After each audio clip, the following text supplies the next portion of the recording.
Welcome to Fatherhood for the Rest of Us with Brandon Handley. Because you're already great at everything else, why not fatherhood too? Welcome back to Fatherhood for the Rest of Us. This is Brandon Handley. I am, as always, your host, the founder, the creator, the voice of a generation of fathers, that is, and fatherhood. Today I have on Larry Yatch. He is a former SEAL officer, and today we're going to be talking about highly functioning brotherhood and actually highly functioning teams and how that looks in your family. Larry brought this up when he and I first talked, and I said, "This sounds awesome. Let's go, man. Let's go all in." He tells us, hey, why we should even care about why we jump into this too. And it's kind of great. He literally comes from a highly competitive area space where everybody was trying to kill him, and he had to execute. He and his team had to execute to the utmost, and it was either literally do or die. And he relays an awesome story that kind of talks about that. He gave an example of a mission, a huge gunfight. Make sure you tune into that and listen. He and his team, 100% success rate. I know that many of us, even on the daily at home, would probably go for like a 50% success rate or more. A lot of it circles around precision of language, family, culture, making sure that you and your family have this. You are speaking the same language essentially. We talk about how you approach failure, and one of the things that I enjoyed that he pointed out. It's not whether or not you were right or you were wrong or you were successful or you failed. You were either effective or less effective, more effective or less effective. So just try to think of that next time you find yourself in a quote-unquote failed situation. We go over all kinds of things. We go through fixed mindset, the difference between a leader and a manager, who at home between you and your wife or husband is actually the leader and who is the manager. And to be honest with you, what this all boils down to, right? Just keep this in mind as we're kind of going through it and to the end. Find out what freedom really stands for and what it means to Larry. I think that you'll really enjoy this one. Hopefully you've enjoyed any of them that you've listened to, but if this is your first one, make sure you reach out to Larry. Let him know what you think of how this one impacted you, because I think this one's a very impactful one, as are many of them. But reach out to Larry and let him know what you thought of this interview. And if there are any men out there who are looking to become better fathers and or just improve on fatherhood, I've recently put out a video series. It's a 5-week video series. It won't take much of your time to just help you improve on being a little bit more present with your family, with yourself, giving yourself some time, what it's like to show up, how to show up, taking some stress out of your life. You'll be able to find all that in the video series at fatherhoodbydesign.xyz. Again, fatherhoodbydesign.xyz. And look, guys, I'm really trying to help out as much as I can, as many people as I can. There are activities. There's a full ebook in there that corresponds with this program. So check it out, guys. This is literally less than a cup of coffee a day for 35 days, right? Maybe even McDonald's coffee. So I'm not even trying to stretch your budget to Starbucks. So check that out, fatherhoodbydesign.xyz. And if you are looking to join a fatherhood group, a group of like-minded men who are going through fatherhood, there are struggles, sure. So, and a lot of us have already faced them and may be able to give you some assistance on getting through them. Some of us are facing them ourselves, and maybe you could be the one with experience that could be helping me out or others in this group out. So I don't have it all nailed down. I do my best, and that's all I can really ask for from myself, and I think that's all anybody can really ask for from anyone. So again, if you're just looking for a group of men that are all doing their best at fatherhood, pop on over to Fatherhood by Design. Fatherhood by Design is the product. Sorry, guys. Fatherhood for the rest of us in the Facebook group, and check us out, guys. And it's a private group, so everything that kind of happens stays in there, and you'll be able to just kind of be yourself. And it's all fathers.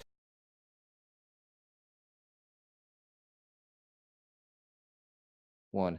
Hey there, Fatherhood for the rest of us. I am on here with Larry Yatch, who is a former SEAL. He has a mindset group company. He does personal safety on there, lessons for youth, personal safety, business leadership, and so much more. The name of the group is SEAL Mindset, but I think you've got a couple different sites that goes out to. Today, we're going to talk about high functioning brotherhoods, what that looks like. We're going to branch that into family, and I've already told Larry, who's on here with me, that I'm following his lead on this one because it's something that to me is super exciting and interesting. And being a SEAL, you've got firsthand knowledge of that, and plus all the other stuff that you studied. I mean, I've listened to several of your podcasts, and the knowledge that you've got in there is awesome. But before we even launch into that, man, what are we celebrating today, Larry? What kind of awesome things are happening in your world today? For me, I got to, like I said, I'm in Minnesota. So I grew up in Pittsburgh, but spent my whole career in San Diego.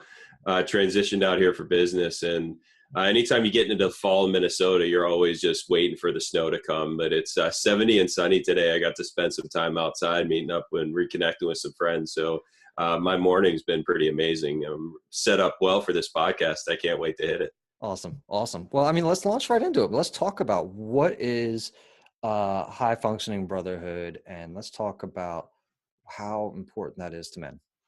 Yeah. So the place I always start is imagine being in an environment where the men you have to lead know to the core of their being that they are stronger than you, that they're smarter than you.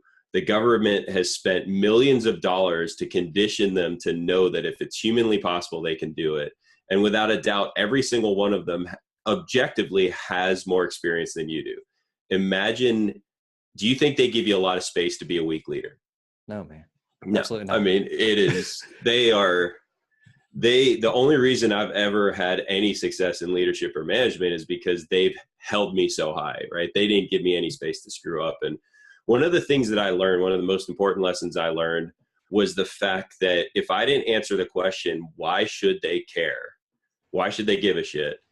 I would lose them right off the bat. And so I like to start there. Like, why should the guys that are listening to this podcast, why should they actually care? Yeah, let's do that. Why should they care? So all of us, doesn't matter what we do, we got competitors in the world, right? Absolutely. So who's a competitor of you in, let's just say, the podcast space? I mean, to me, I don't view it as, I mean, it's got to be competitive, right? I mean, sure, Larry Hagner, Jason McKenzie. Yeah, so we'll just take Jason McKenzie, right? Sure. So he's got a podcast, and in essence, right, you're competing, right? So Absolutely. It isn't necessarily a zero-sum game, right? Someone can listen to his and listen to yours, but Right. In essence, I mean, he'd be happy if everyone listened to his, and he doesn't really care if anyone listens to yours, right? Right. So it is to some degree competitive. Now, as a SEAL, I had competitors too. When you go, say tomorrow, when you get in your car to go pick up a new microphone for recording the podcast, do you think Jason's trying to kill you? No, man, I hope not. No, he's not out there like trying to kill you. In my world, my competitors actively try to kill me, right? And they were good at it. So we're not just talking competition. We're talking competition that is life and death. And then do you think that the SEAL sent me someplace nice, or did they send me to the bad parts of the world? It's not a vacation. They didn't pump all that money into you for vacation. Exactly, right? So they only sent us to the world's worst places. I mean, they didn't send us nice places. And then on top of that, just to get a SEAL through basic training, it can cost anywhere from $500,000 to $1 million just for the 6 months. And it goes on for another year and a half. And then when you get to a platoon, it's another year and a half of training. So before you actually get to produce any money for the Navy, like go get to do your job, they've got up to $1 million invested in you. If you've been in for years, they've got multiple millions of dollars per every SEAL that exists. Do you think that if there's a mission that could be accomplished by a unit that costs less, right? So your average grunt Army guy, as a human, we're worth the same. But when it costs to how much money the military's put into each one of us to get to an average basic level grunt, you're talking 10, 20,000 bucks. You're talking 2-3 million for us. Okay. If the mission could be accomplished by someone that costs 10 grand versus someone that costs 2 million, do you think they're going to use the least expensive force or the most expensive force? Oh, yeah, I mean, they're economical. They know. Yeah, you're going to use the cheap ones. Sure. So they only give us the missions that are impossible, right? The ones that no one else can accomplish. So if you think about it, the environment where I had to work, the environment where I had to perform on a team, to design a team, manage a team, was an environment which our competition was very skilled and trying to kill us in the world's worst environments, and in a mission that everyone else said was impossible. And then on top of that, have you ever set a goal, set an objective, and then fell short of it? Yeah, absolutely. Yeah, almost all of us, right, have at some point. Right. Every objective that my team committed to meeting, every mission that we went on, we were successful. We have 100% success rate. And that's well over 200 some missions I've been part of. So if you think about it, we were able to produce a team that functioned at such a high level that we have 100% success rate in an environment where our competition tried to kill us, that was the world's worst environments, and where no one else could do the missions. And so what I'm going to share with you today are the fundamental principles that enable that to happen. Is that a good enough reason to pay attention? That's the question. Yeah. I'm showing up for that. That's why I'm here. Yeah, exactly. So my whole point to start with is saying, if you're listening to this and you're like, yeah, that sounds like a waste of my time, then hang up, go listen to someone else's podcast. Sure. Yeah, absolutely. And the key part to that is I had very little to do with that success. What enabled that success was the team that I was on. We were such a high functioning team. We were able to routinely do what was impossible. And the principles that enabled that apply in a work environment. They apply in a family unit. They apply in a spousal unit. They apply between a father and a son. Right. Because one of the things that I think people misunderstand is that teams and teaming is all around us. As a human being, we are insufficient to exist on this planet alone, right? There's very few people, and I don't think there's hardly anyone that can exist on this world without coordinating action with someone else, that doesn't rely on someone else's help in order to survive. Even the survivalists have a knife, have metal, have food, have tools, and those tools, food, metal were produced by someone else. Right. And so in order to be successful in this planet, you have to coordinate action with someone else towards either a shared or a similar future that you want to create. Right. And that's what a team is. And when you start... Can I ask you real quick, are you able to give an example? What's the quickest example that you'd be able to give of an environment or a mission, or is that all off limits? Oh, no. Well, here's a good one. So what started the Iraq War was not the shock and awe campaign, right? Where everyone thinks it started with all those Tomahawks and all the planes going over and then all this bombing and bombs blowing up in Iraq. What started the mission was actually a SEAL Team 3 mission. It was a mission that I had a very critical role in. And it was the largest special operations mission in U.S. history. Saddam had promised and shown a history of living up to his promises of destroying oil infrastructure, right? Through all the damage in Kuwait during the first Iraq War. All of Iraq's oil is distributed through an offshore oil platform. This oil platform is the largest oil platform in the world. It'll fuel 4 super tankers, 4,000-foot tankers at the same time. And Saddam had promised to blow it up if there's any hostilities. And if he would have blown it up, that would have been the equivalent of 12 Exxon Valdez-sized tankers spilling into the Gulf every day until they could shut off all of the flow of oil to that pipeline, which every oil field in Iraq was tied directly to that pipeline. And so it would have been the largest environmental disaster in the world. All of the countries that relied on desalination for fresh water would have been impacted. Plus, no shipping can occur, no ships, no U.S. ships can occur in an oil slick because they need fresh water to cool their system. So humongously critical mission. And my job was to take our team and secure that oil platform. So just to put that in layman's terms, my job was to go have a gunfight on the world's largest gas station that was rigged with 1,000 pounds of explosives. Wow. Wow. Want to come along? I mean, like I watched the movie. Yeah. I watched the movie, but I don't know that, so harsh environment, you guys are successful. And that's, it's a crazy story. So being part of that's just, to me, it's mind boggling, because I also think of like everything that you guys, the time that it takes for you guys to kind of be picked out of the crowd, go through all that training, and the time that you spend there. All right, we're back. We're back. Yeah. So that's the type of environment that I'm talking about. Awesome. That's something.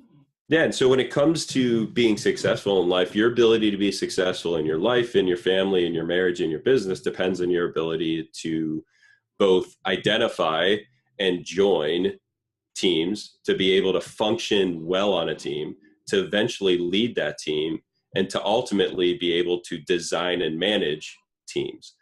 And as you make that progression from being able to work well on a team into being able to lead the team, all the way into being able to design, create, and manage a team, you're increasing your value to the world and to the team. And so if you want to be more successful in life, I would argue the most important thing is to look at where can you function better on teams, and how can you elevate yourself from being a follower on a team to a leader, to a designer, a creator of teams. Okay. And you've got, I think you've got specific definitions for each part of those teams, don't you? Oh, hell yeah. So how would somebody like identify themselves as that part of a team? And is somebody developed into, groomed into each one of those roles? So I'd say, let's start with trying to identify, or let's specify how we can identify a high functioning team. Okay. Because that starts. And what I think is critical for everyone listening to understand, I think we'll keep pulling it up because we can pull up the examples, is we generally think of teams as named teams, like, oh, my company or my division, my department, but you and your spouse, it is a team, right? You and your family is a team. Hell, when you go buy a pack of gum with someone at the gas station, that's a team for the 50 seconds that you got to coordinate action to get your gum and give them the money, right? So sure. It is everywhere. What we're talking about is everywhere. And so I'd say, as you're going through this with us, put in mind one particular team, because it'll make it more real for you, because you can actually kind of assess this based on that particular team. So who do you want to think about? We'll use you as an example. Put you on the hot seat here. Yeah, I mean, I'm just established a group that I'm going to be chatting with later today, and so I've got a group of guys that we just kind of, coalesced, gotten together, and said, "Hey, we're going to move forward." And so we're in the identification stage. Yep, perfect. And so this is good. This will actually be good, because this gives you an idea. You can start assessing, okay, where are we today? And where are we the weakest? Because then we can start putting effort towards that and being able to direct effort towards specific aspects of teaming, as opposed to just in general as a team. Right. Cool. I'm in. So 3 major areas, 3 big domains when it comes to teams. The first part of it is the learning culture of a team. The second part is the leadership culture of a team. And the last part is how the team deals with roles and responsibilities. And then we're going to break each one of those down into some subsections. Okay. And when I say, so I've used the word culture twice, learning culture, leadership culture. And I think it's important. What you'll see with me is language is absolutely critical for us to be able to coordinate action. And one of the things you can rely on me is being very precise with my language. I'm not going to use words lightly. Because if I do, or I make an assumption that you and I have the same definition for those things, that just leaves room for miscommunication and dysfunction. Absolutely. And so when it comes to culture, what I mean by culture is groups of observable actions. Okay. So if you think of the United States has a culture, right? Someone from the outside or even from the inside could look at the United States and say, what kind of groups of actions could we point to and see within that group of the United States? We could go all the way down to your company, your team, your family, all the way down to we have personal cultures, right? When you look at yourself, you can start grouping your actions into these groups and start saying, yeah, that's my culture. That's what I could be expected to do in the future. Right. So that's what I mean by culture. Got it. So when we go to learning culture, we live in the information age, right? It used to be labor. If you could work hard with your body, you could be successful. If you wanted to get ahead, you had to work harder. With the invent of the internet, now all of a sudden information became key. And now all of a sudden my success depends not on how hard I work, but how much I know. The more I know, the more successful I can be. The more I can apply that knowledge, the more value I represent in the situation. Right. And so learning, the reason it's the first thing we look at, is the most important part to our success as an individual or as a group. So we can start looking at groups and saying, when it comes to learning, when it comes to identifying shortcomings and increasing the information, the skill, the practice in it, there's going to be some groups that are better than others. And those teams that can learn quicker than others are going to be more successful ultimately. How's that first land on you before we go on? That so what are some are we gonna now? So we're gonna look at some of the things that this upset, sure, that makes them able to do that, right? So what separates those groups? So the first thing we assess on is time, resources, and effort dedicated to study. Okay. So in the organization, in this group, is there a lot of time? Is there a lot of resources? Is there a lot of effort dedicated to study? And I use the word study specifically. Learning and study are two different things. Study is learning for action, right? Okay. Learning to put into action. Most of us get into the practice of learning for entertainment, right? Oh, that's interesting, but I don't actually do anything with it. Sure. And the entertainment and education differ by if I actually change my behavior or not. So if I can sit in class, have the information wash over me, be entertained by it, feel good about it, feel like I learned something, but if my behavior stays the same at the end of it, guess what? I haven't learned anything. Straight educational. Yep. Or straight entertainable. Entertainment. Right. Yeah, and think of how much time you spend reading something online that's interesting, entertaining, but doesn't change your behavior. Right. So when we talk about time, resources, and effort dedicated to study, we're talking about to something that is going to be put into action that changes our behavior. Okay.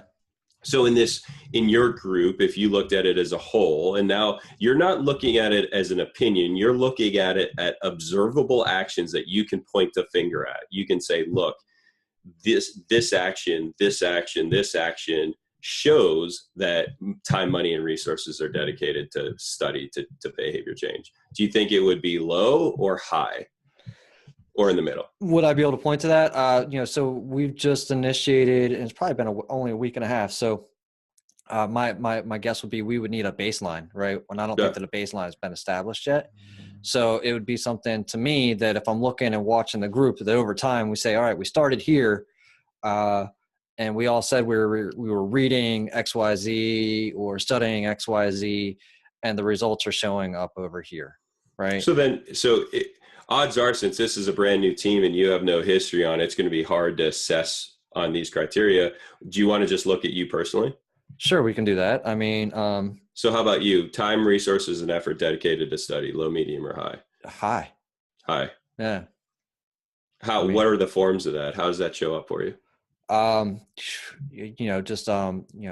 reading, and then at the same time, as soon as I'm reading whatever it is I'm learning, either in books, online, more books, listening to podcasts, or having conversations, and each little nugget that I can find that I can apply, I want to apply that immediately so that I can see how it's going to work for me in that application, whether or not that application was the right application. If I didn't apply it the way that I think that it should have worked out, going back and saying, hey, why didn't this work the way that I thought that it should? All those. Yeah, that's awesome.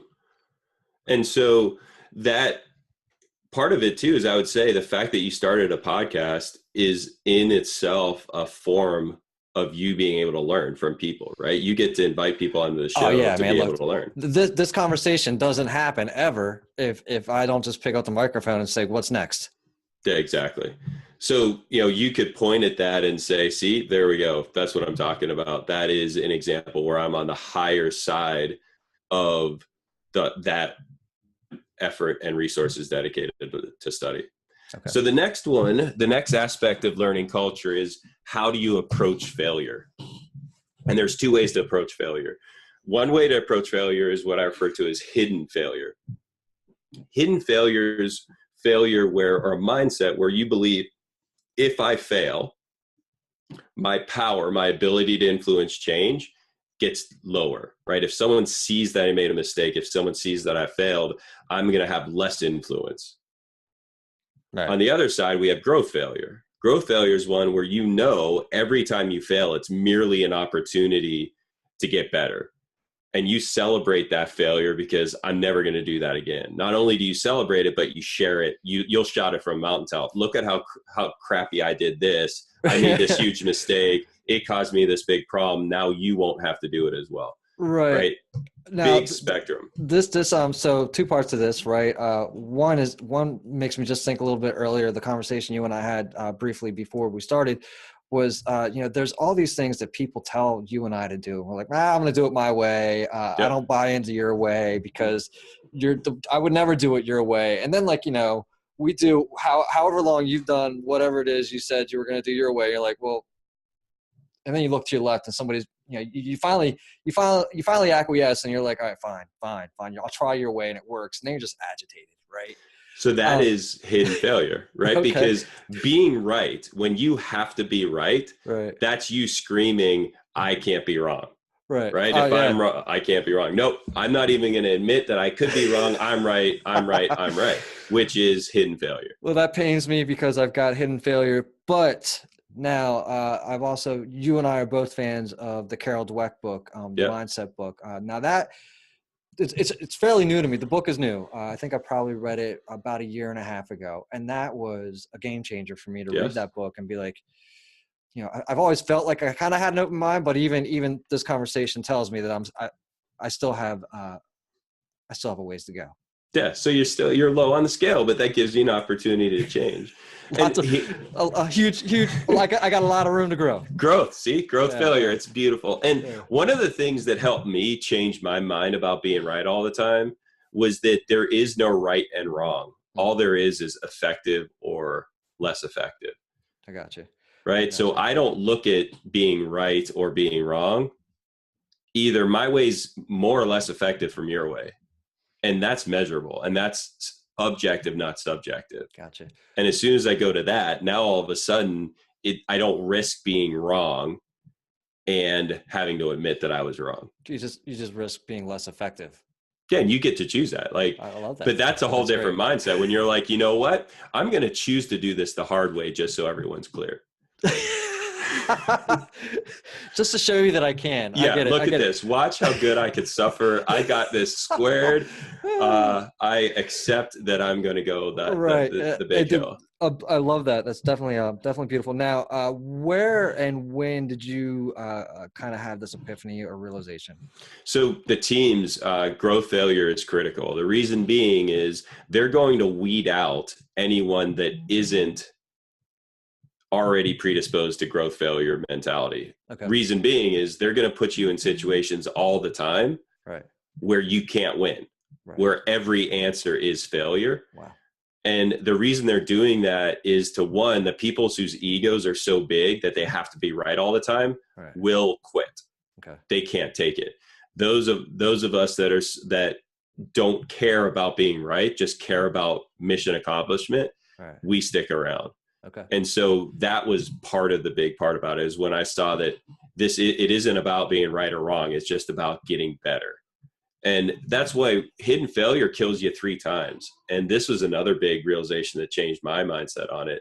When I hide my failure, I'm doomed to fail again. So I fail the first time, that kills me. Right. Then I fail the second time because I didn't learn from it, kills me again. And then someone I care about fails because I didn't share with them, it kills me a third time. Yeah. I And think so that third one, when you see somebody else impacted by your lack of right action, I guess you growth, effective growth, action, right? right? Effective Growth is the action. big Yeah. part. When you see somebody else, be tumbled because of you, I think that's painful. That should be a turning point. Well, think of it as a father, Yeah. right? I mean, Absolutely. Yeah. we've all made our knuckleheaded decisions, but to see my sons make the same knuckleheaded decision I did and enable that would kill me. And Yeah. that's where, there is no room for hidden failure. It is growth. And the last thing I want my sons to do is think that failing is bad, because if failing's bad, then they're never going to try anything. Yeah. Right? They're never going to risk anything. For us, if you're not failing, you're not trying. Right. And that's the one of the other things that I think in the book that Carol Dweck wrote in the book was like, I mean, that's developed, that kind of mindset is developed in the first 5 to 7 years. Well, and it can be influenced simply by how I speak to you.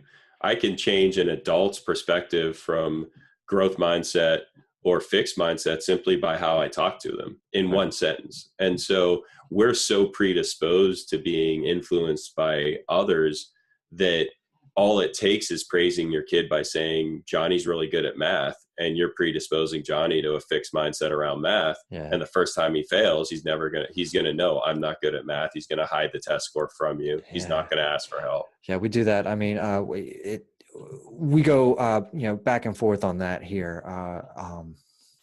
just at the home, because, and one of those reasons that we go back and forth is because taking that growth mindset on initially can be a little difficult, especially if you've been raised with the fixed mindset, and hearing when you say somebody's smart, you're like, all right, they're smart. I can tell you, and I actually told my wife the other day, I was like, man, people telling me I was smart my entire life didn't help. No, it's worse. Because every time you make a knuckleheaded decision, that proves that they were lying or you're wrong. Something. I can't tell somebody what I just did because I'm smart. Yep. Right. No, I get it. And it's like, it's I mean, it's almost liberating to pin it on, to feel like you can pin it on something, but also being able to kind of own it. Now that you recognize it, now that you recognize kind of what your head's doing, now you got to own it and make a move from there. Yep.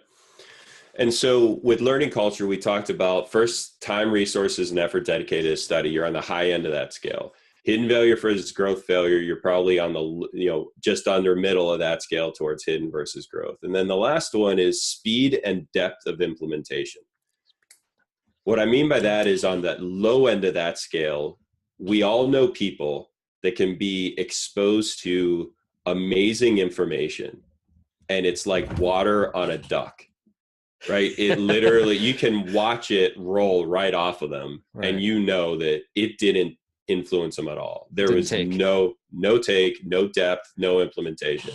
Right. And on the other end of the spectrum, we all have seen people that as they're exposed to information, you can watch their brain iterating. Like you can watch them implementing it and coming up to potential problems and coming back and saying, well, what about this or what about that? Right. And that's what I mean about speed and depth of implementation. On the high end of that, it's immediately implemented, it's immediately iterated, so they've gone through it, and it's immediately innovated or improved upon. Right. So where do you fall in that? When you're exposed to something new information, new way of being, are you really quick and deep at implementing it and innovating on it? Or do you get it and implement it? Or is it something that someone's got to hit you over the head with a bat 5 times for you to change anything? You know what? I believe that I hear it, I analyze it, I implement it if it makes sense. Yeah. Right. You're like, all right, I hear it, makes sense. I can reiterate it, like you're saying, and apply it in different areas and see where XYZ can be effective. Yeah. So probably, mid to mid high on that. So if you look at it, when it comes to learning culture, if you wanted to improve your ability to be on a team or to lead a team, where I'd focus attention when it comes to your learning culture is on hidden versus growth failure. Right? Focusing on the fact of, you know what, I'm going to make a daily, here's an example of how you could do that. Every day, every morning I'd do this from the day before. You could do it at the end of the day. It's up to you. I would in my journal, I take a couple minutes and write down one failure I had that day and something I can learn from it. Because what I'm doing is, and I'd also often share this with my wife, because it's another layer of growth when I'm actually admitting I'm wrong to myself, looking to where I can improve, but then have to go into the outside world. The person I want to be the wrong least with is my wife, but being able to say, hey, honey, I screwed this up today. This is what I learned from it. What do you think? So what would be like one of the most recent things that your wife's name is Anne, right? Yeah, let me pull out my journal and we'll see here. So right on. I'm just gonna shut this other computer down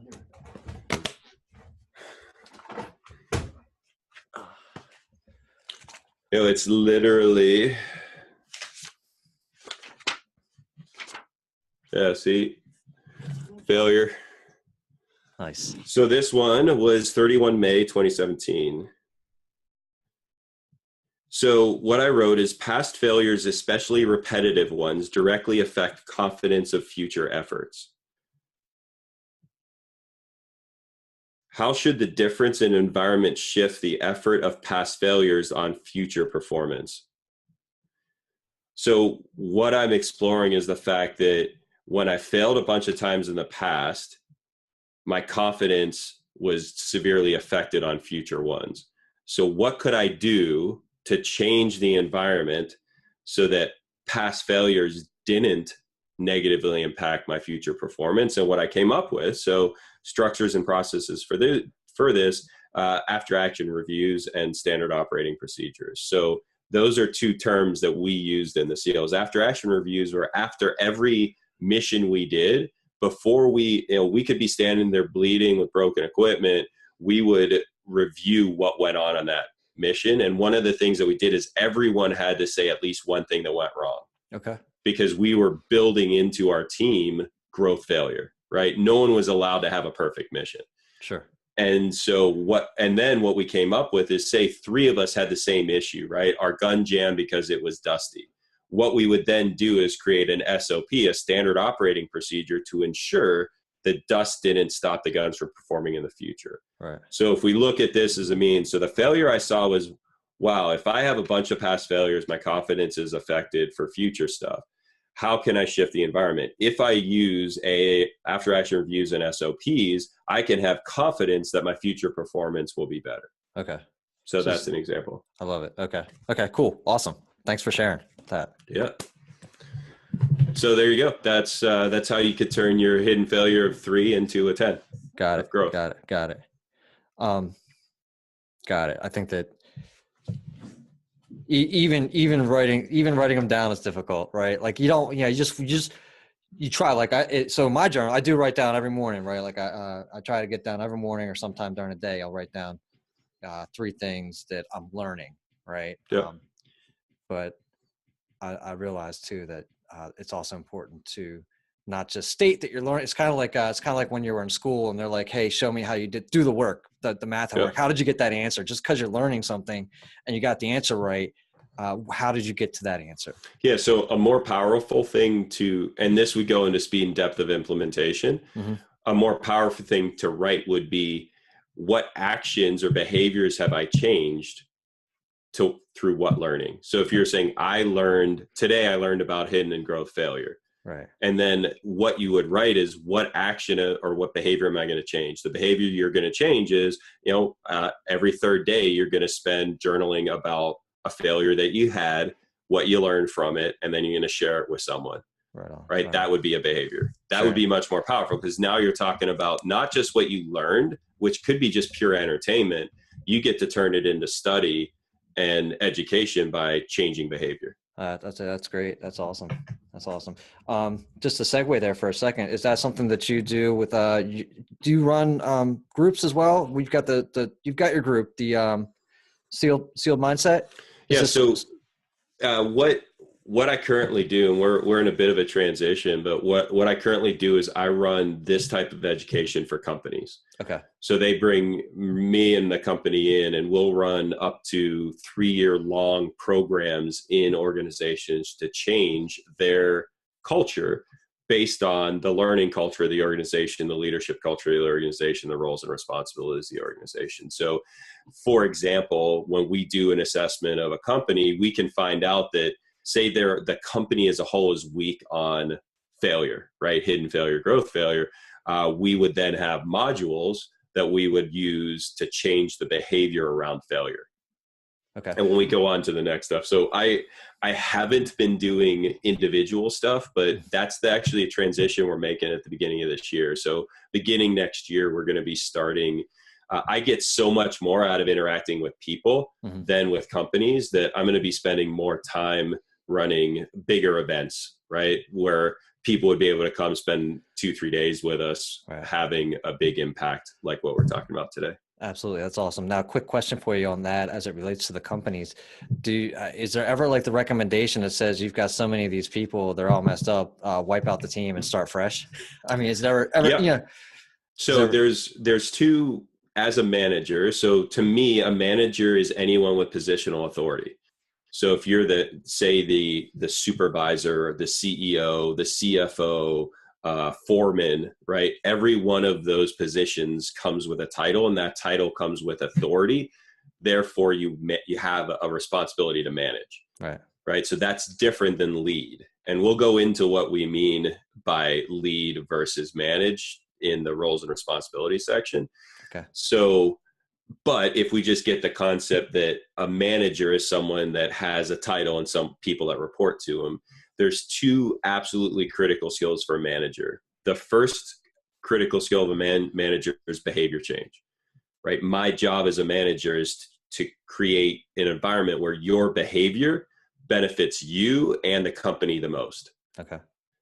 My second most critical skill as a manager is cost benefit analysis, meaning is the cost for me to get your behavior to a level that's acceptable worth the benefit of your behavior being at that level? A lot of times sometimes you can see, you know what, the amount that I would have to change this person, the effort I'd have to put into changing this person's behavior is not nearly worth the cost of replacing them.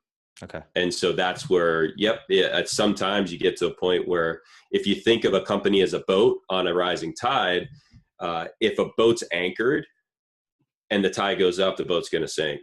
And an anchor would be someone who's got a mindset that's just wrong, right? The mindset is what anchors them.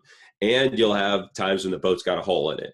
And that's when someone just doesn't have the capability, right? If someone does not have the capability to fulfill a job, that's a leaky boat. And if a boat's got too many leaks, it's going to sink as well. So we need to change people's mindsets. If we can't do that, we got to jettison the anchor. We need to patch the holes by making them more skilled. If we can't do that, then we got to get rid of the hole altogether. Got it. All right, cool. Now, what's interesting is think about this in the perspective of a family. Okay. So as a father, do you have a title? Do you have a responsibility to manage your family? Part of a team, right? So sure.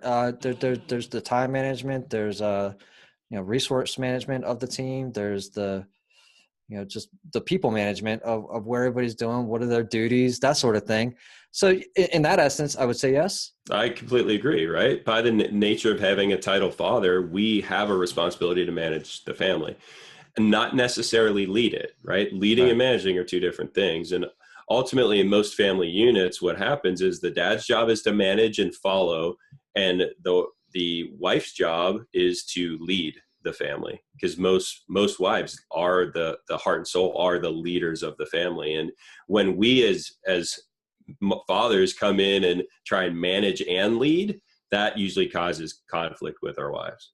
So does that transition us into the roles and responsibilities and the leaders? Okay, yeah, good. Let's do that. I want to mark that for a second, just because how does that? Yeah, how does that tie in? Let's just jump into that. Yeah, go ahead.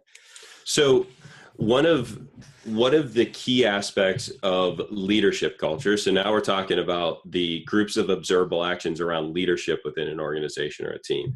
One of the critical aspects of it is shared definitions around lead, manage, and follow, shared expectations of roles, of lead, manage, and follow, and an expectation of what actions a leader, a manager, and a follower are supposed to take.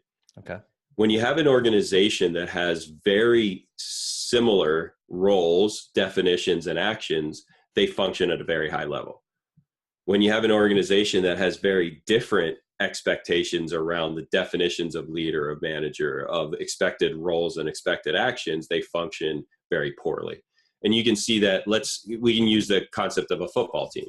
Sure. So if you have a football team, everyone on a Super Bowl winning football team does the role of quarterback, kicker, blocker, thrower, catcher. I don't know football at all, but you guys probably, some other as somebody coming from Pittsburgh, I gotta wow.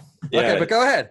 I was a dorky little kid that got picked on by football players. So if it has a baller team, I could care less. But you got your quarterbacks and linebackers and all these roles, right? Right. In a Super Bowl winning team, does the definition of quarterback, what a quarterback is supposed to do, does everyone on the team know? Yes. And they could, to a word, say exactly what the role of a quarterback is. They would even be able to say, here's the 5 or 6 actions that we expect a quarterback to take. These are the responsibilities that we expect him to have all the time. Okay. Same thing when it comes to the kicker, same thing when it comes to the center and all of these other positions. And so on a very low functioning team, look at a Pop Warner little team where they're just starting. If you ask the kids, what's the linebacker supposed to do, are they going to be able to have a shared definition, expected actions, shared responsibilities of a linebacker? They probably, some of them wouldn't even know what position that is. Right. And so you can see how a little Pop Warner team is not going to function as well as a Super Bowl winning team, because the definitions, the roles, and the actions aren't common. Right. And just to throw it out there, that can vary on the organization and the coach. Oh, hell yeah. The coach is a manager, right? The coach manages the environment to create leaders on the team. Okay. And empower leaders on the team. And so when it comes to the family, if we started using the terminology manage, lead, and follow in a family, most families aren't going to be able to have a shared definition of what that means, right? They aren't, what does it mean to lead your family? What does it mean to manage your family? What does it mean to follow on a family? No idea. Right. And therefore the functioning level of most families isn't all that good, right? That's where often most conflict comes when I'm acting as a manager when my wife expects me to lead, or I expect my wife to lead and I'm going to follow her, but she expects me to lead. Yeah. Right. In the comment, this is a great one. Where are we going to go out for date night? Where do you want to go? Where do you want to go? Right. Sure. You're both following causes dysfunction. Yeah. So when it comes to lead, manage, and follow, what I define them as, and this is universal from a company or a family, a manager's job is to create an environment that enables, and the key word is enables, leaders in making the right choices. Okay. Right. So a manager's job is not to lead. A manager's job is to empower leaders. Well, let's expand on empowering leaders. What does that mean? So to empower a leader, you have to do 3 things. One, you have to have a very clear picture of the environment that we want in the future. I call it a desired end state. What does success look like?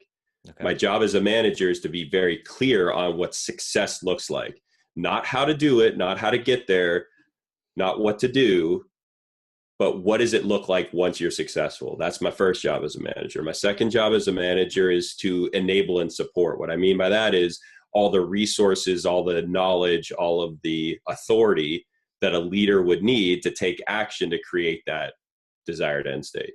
Okay. And the last one, and one of the most important ones, is to be a safety net in case of failure. Because if I'm a manager and I've set you up with a very clear picture of what you're supposed to do, I've given you all the tools to do it and empowered you to go take action towards it, I got to make sure that if you go off the tracks, you're not going to hurt yourself or someone else. And what's a scenario look like? Let's just say at home. What's the scenario look like that? How's that play out? So I have knives have played a critical role in my life since I was a little kid. My 3-year-old Colt, my oldest boy, has his own kitchen knife. This is a full-on small cut your finger off kitchen knife. He's been cutting vegetables with me at dinner since he's been 2.5. Okay. And so my job as a manager to set him up to be successful with the tool was first to set a clear desired end state. So it's very, he's very clear in the fact that the use of this tool is just to cut vegetables to prepare for dinner. It isn't to play with. It isn't to cut a box open. It isn't to poke things. It isn't to cut his finger. It isn't a toy, right? It is the clear picture is this is for helping prepare for dinner. Okay. The next thing is enable and support. So first he has a knife. He started with a duller knife. Now it's a sharp knife. Enabling and supporting him also made sure that he's got a cutting board. He's got ability to stand in an area that's safe. To enable and support him also means that he knows how to cut, where he knows not to cut his fingers, not cut towards himself, to cut away, to make sure to set the knife on the vegetable before he puts pressure. And then the last thing is safety net in case of failure. If he's cutting, I'm not doing anything else, right? Okay. I'm not chopping away on my own because I know eventually he can cut his finger. So my job is to be that safety net where he doesn't feel like I'm overpowering what he's doing, right. But he's confident that if something went wrong, I'm there to catch it. Okay. So that's the example. Got it. Love it. Okay. So that's manage, right? Enable and support. The job of a leader, right? Definition of leader is someone that creates an environment that supports followers in making the right choices. So one is to enable and the other is to support. So when it comes to support, my job is now arm in arm, right? I'm elbow to elbow with taking action with the team. Whereas a manager's job is to support from behind. A leader's job is to take action and evoke action. Okay. And the best way to do that is make the best choices, have the best distinctions. And when I start making the best choices, people are going to naturally follow, right? And inspires the right action. How do we do that?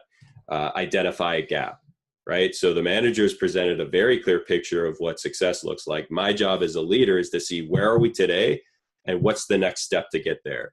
That's the gap. Okay. Then my job is to influence change. So how do I influence change in this environment to get closer to close that gap? Every time I influence change, I'm going to cause some sort of conflict. So my job as a leader is to resolve conflict. Okay.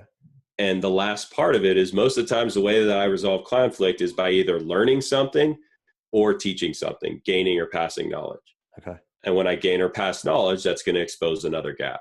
And so it's a cycle. Sure. Call it the leadership circle. Okay. Yeah. No, that's great. That's great. And then the last and most important is follower. Okay. So what's the definition of a follower is a follower is someone that makes the choices that brings about the desired end state, right? Which is ultimately the most important part, right? If you don't have people making the choices and taking action, you're not going to be able to get anything done. And the line between leader and follower is a very, very thin line. We as individuals constantly bounce back and forth from leading and following, which establishes the point that we are all leaders. Depending on the time and situation, we all lead. Right. And depending on the time and situation, we all follow. Yeah. No, that makes sense.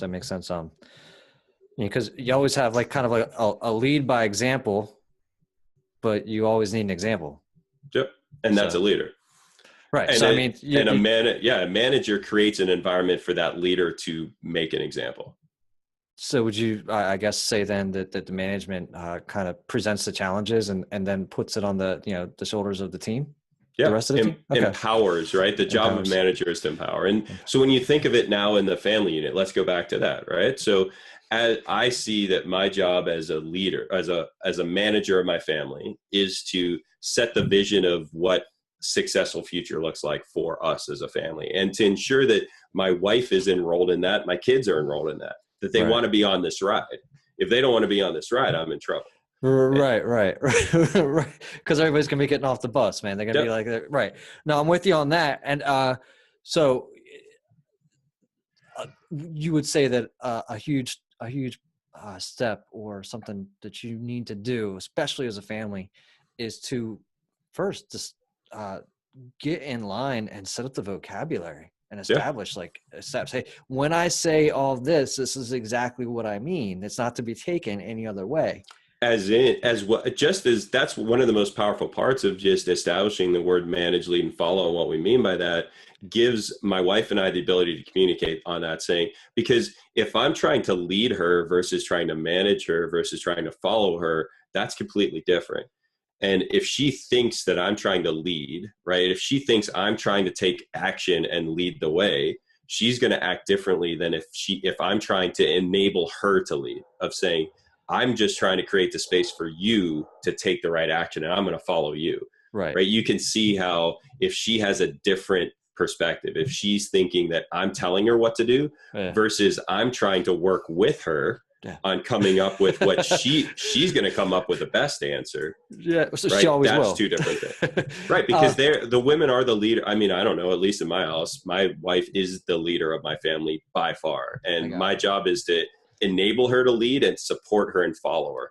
Right. I think that in itself would be a wonderful course, Larry. I don't know if It is. if that's something that but and the other part about that too is, right, it's situational, right? You're going to be the leader in some scenarios and she's going to be the leader in some scenarios, and it's important that she knows that you two know who plays those roles in those scenarios. How to switch. Right. And that's where you see dysfunction in families, where I as the man have this big ego, and therefore I always have to lead everything. The whole family has to follow what I say, and that's not going to work very well. Well, I think that even if that's not your perspective, even if you still freaking dog, man, even if it's not your perspective that you're the leader, setting these, you're the full-time leader, setting kind of like these other aspects up, it improves the chances of success. Well, and think of how beneficial it would be for your kids as they get older, for them to understand the difference of managing, leading, and following, and then empowering them to step into the role of, it's their job to manage this dinner.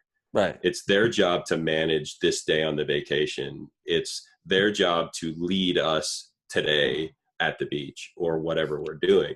Right. That becomes very powerful because you can then train them in how to do it. You give them the opportunity to step into their power and not be new at it when they're asked to do it in the world, which is how our world normally is set up. No one teaches leadership unless you're in the military or law enforcement, or that's about it. Right. Like it's Sure. No, absolutely. So have we rolled through the Brotherhood? So we got two more. We got two more in leadership, and they fall in what we're talking about. So the next aspect that we look at is, as an individual, where do you show up? Do you show up more as a follower, a leader, or a manager?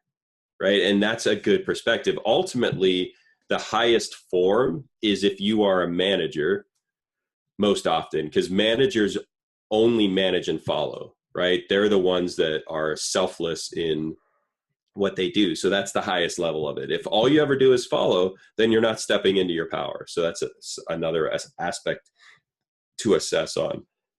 The last part is, how do you lead? Do you lead through force or do you lead through empowerment? I mean, you want to lead. You want to lead through empowerment. Now, if I'm putting this like in depends.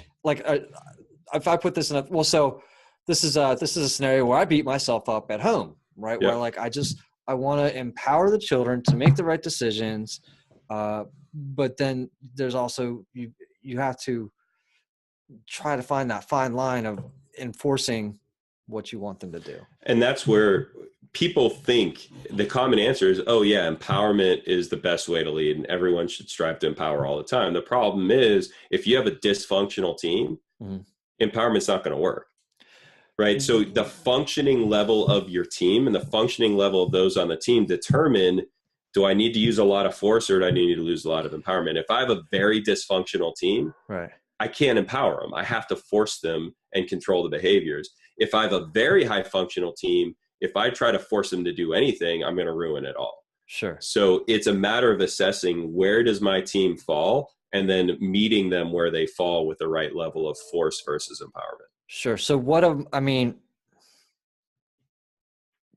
how does this look if you're the designer of the team You know, Yeah. so if you're the designer of the team, the ideal design ends up being constant empowerment, right? Well, it's going to be progressive, right? Like learning to walk. So as my sons get older, right, my 3-year-old is now, I can have a conversation with him versus just ask him a question or two. I'm starting to use more empowerment. Okay. Before, while he was 2, it was all force. You know, when it was 1, it was 100% force because all he did was try to kill himself, right? He was completely dysfunctional as a human being because he had no brain yet, right? Like 3/4 of his brain is undeveloped. So really, until he's, unfortunately, as a boy, until he's 23, he's going to be dysfunctional, some level of dysfunction, because his neocortex isn't developed yet. And so I understand that I'm not going to be able to fully empower him Right. to manage his own life and manage other people until he's in his late teens, early 20s. And as he gets older, the amount of force that I need to keep him safe is going to get less and less. And the more empowerment I'm going to be able to feather in. Let's look at what you coin as force and empowerment.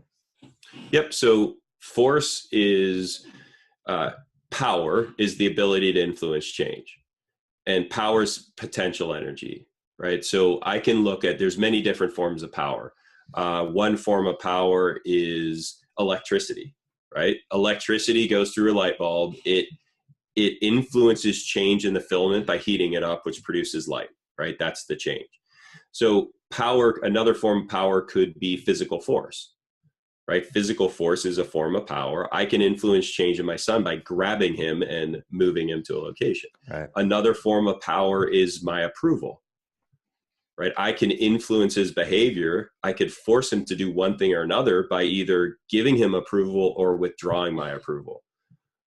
Connection is another form of power. I can keep him and include him in, my wife, myself, and my younger son could be reading a book, and I can include him in that, and he can sit in the middle and turn the pages. That would be including a form of power, a form of control.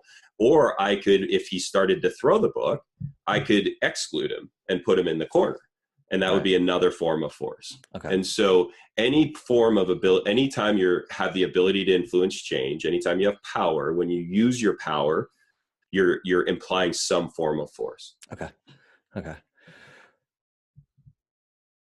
I'm good. Are we at the end of, I love it all. I mean, it's all awesome. I just know we're starting to run a little short on time. So just want to make sure we got it all covered. Yeah, we could go through quickly roles and responsibilities, which we could probably hit real quick, and that rounds out all of them. Yeah, let's do that. So roles and responsibilities within a team, this works within a family or regular team, is how we operate, right? So we've been talking about learning, which is what produces our power. Leadership is what establishes control. And now we're talking about action, roles and responsibilities. And the first thing we assess on a team with roles and responsibilities is, do you often hold your responsibilities, or do you never hold your responsibilities, right? On a scale, you have some people that you can rely on to never do anything they say they're going to do. Okay. And you've got on the other end of the spectrum, come hell or high water, no matter what, this person is always going to hold their responsibility. So high functioning teams, everyone always holds their role, right? When you look at that Super Bowl winning team, everyone does their job every play. Right. Then you've got the ability to support others, right? So say in a team, we always hold our roles. You're still going to have to support each other. And on some teams, you never offer support. Generally, that's teams that are over capacity, right? If I'm overworked and have too much stuff to do, I can't help anyone. Right. If I have all my jobs taken care of and I got extra time, then I'm helping people all the time. So high functioning teams have excess capacity that they deploy to help each other. And the last one is the ability to pivot between roles. In a very high functioning team, an individual will pivot from one role to another immediately. It was North Carolina. Is it the Panthers? They're the football team. Yeah. They lost the Super Bowl when the quarterback didn't pick up a fumble. Remember that? Right.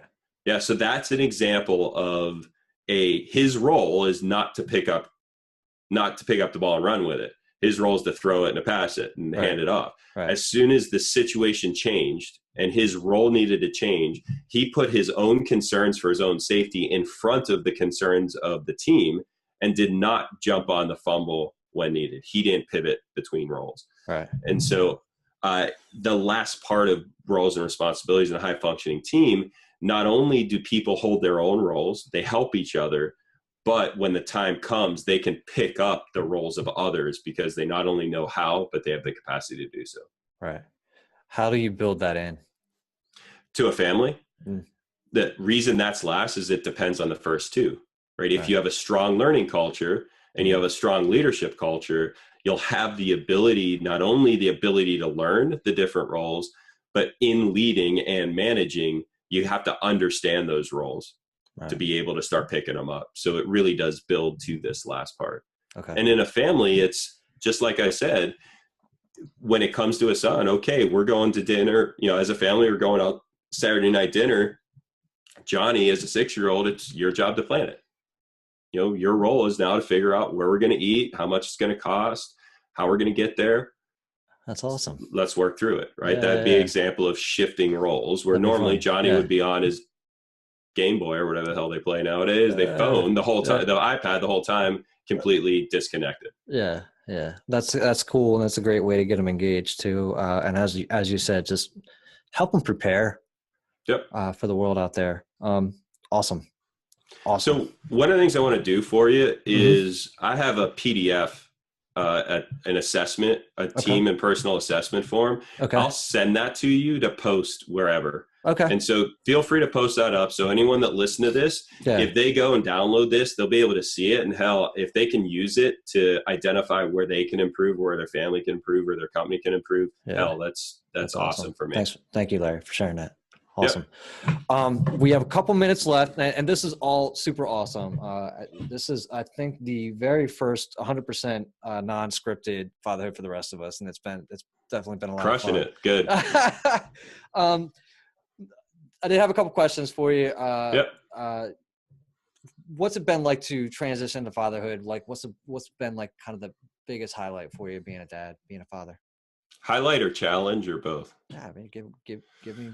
So the biggest challenge has been the fact that this is not life and death, not in the way that I had experienced before, right? So I was not impacted with the same feeling of responsibility, this overwhelming sense of responsibility that many of the other dads I know were impacted the first time they held their baby.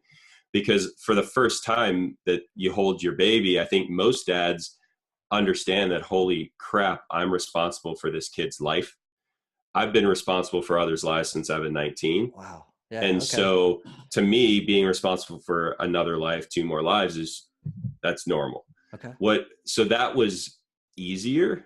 Okay. What has been harder was, for me, everything was life and death. And so emotion and connection didn't play much role into it, right? Okay. For me, it was all logic. It was all structures. It was all discipline.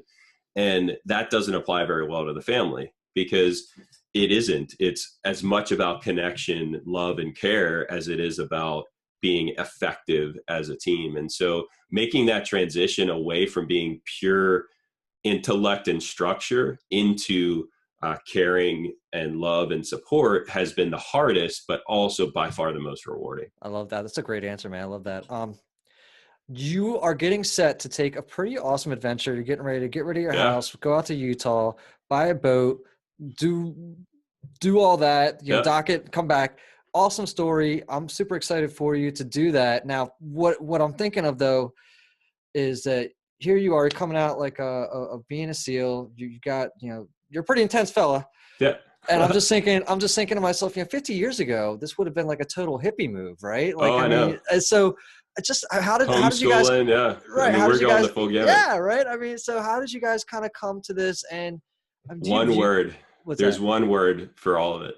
Freedom. Yeah. Yeah. That's awesome. The reason I fought is the freedom that our country provides us. Yeah. And I was willing to die for that. And the whole reason I'm an entrepreneur is for freedom. And the whole reason that we are unanchoring our life is freedom. The whole reason we're not putting our kids in the normal school system is freedom. We want we don't want to provide an education for our kids. We want to participate in the education for our kids. And we want to have the freedom to experience the amazingness and the joy that can be every day. We don't want to work every day to someday get to experience the joy of life.